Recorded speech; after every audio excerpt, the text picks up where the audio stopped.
আমাদের প্রশ্ন হলো, সাংবাদিকতা কি অপরাধ? জনস্বার্থে তথ্য অনুসন্ধান এবং তা প্রকাশ করতে কেন তারা অপরাধী হিসেবে চিহ্নিত হবেন? বর্তমানে দেশে 9টি আইন রয়েছে যা প্রত্যক্ষ বা পরোক্ষভাবে গণমাধ্যমের স্বাধীনতাকে প্রভাবিত করে। আরও 3টি আইন চূড়ান্ত খসড়া পর্যায়ে রয়েছে। এর পাশাপাশি প্রেস কাউন্সিল আইন সংশোধনের বিষয়টি ধরলে এমন আইনের সংখ্যা হবে 13। প্রেস কাউন্সিল আইন সংশোধনের খসড়া বারবার দেখতে চাওয়া সত্ত্বেও গণমাধ্যমের কাউকে দেখতে দেওয়া হয়নি বলে অভিযোগ করেছেন সাংবাদিক নেতৃবৃন্দ।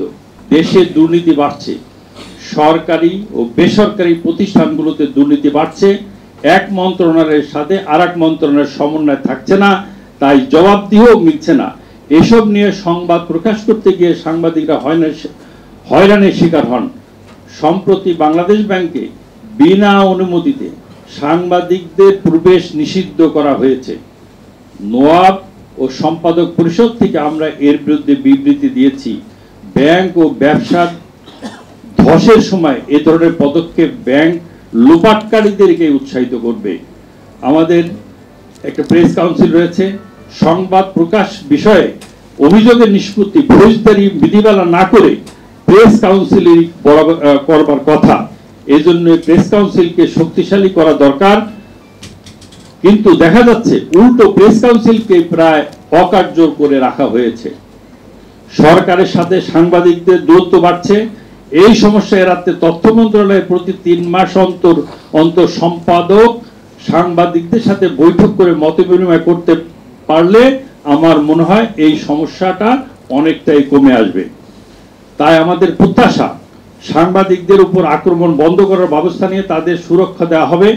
মত প্রকাশের স্বাধীনতা, গবেষণার স্বাধীনতা এবং তথ্যের মূল উৎসগুলিতে তাদের অধিকার নিশ্চিত করার পাশাপাশি সুসাংবাদিকতার মাধ্যমে অপসাংবাদিকতা এবং ভুল তথ্য মোকাবেলা করতে হবে।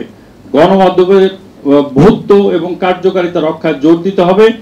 গণমাধ্যমের কর্মীদের পেশাদারত্ব, বস্তুনিষ্ঠতা বাড়ানো এবং বিশেষ করে ডিজিটাল প্ল্যাটফর্মের সঠিক ব্যবহার বিষয়ে সচেতন করে তুলতে হবে। এর সাথে আমি আর একটা জিনিস যোগ করতে চাই মাননীয় সভাপতি, সেটা হলো শুধুমাত্র গৌতম দাস এবং সিরাজগঞ্জের শাহাদাত আব্দুল হাকিমই শহীদ হননি। আমাদের সাংবাদিক কাজল অনেক দিন কারাগারে বিনা বিচারে তারপর অবিচার করা হয়েছে। লেখক মুস্তাক, তাকে জেলে নির্যাতনের পর তার মৃত্যুবরণ করতে হয়েছে। অথচ গতকাল বা পরশুদিন বাংলাদেশ ব্যাংকের এক্স গভর্নর তিনি একটা কথা বলেছেন, আমি কোট করে আমার বক্তব্য শেষ করব। তিনি বলেছেন, ঋণ খেলাপি, কর খেলাপি, অর্থ পাচারকারী এক সূত্রে গাথা। যখন কোনো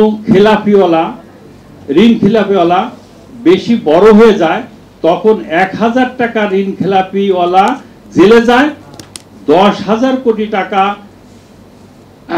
ঋণ খেলাপি গ্রাহক সরকারের পাশে বসে। বছরে 700 কোটি ডলার পাচার হয়ে যাচ্ছে। এ নিয়ে কেউ কিছু বলে না এবং সরকারও নিশ্চুপ।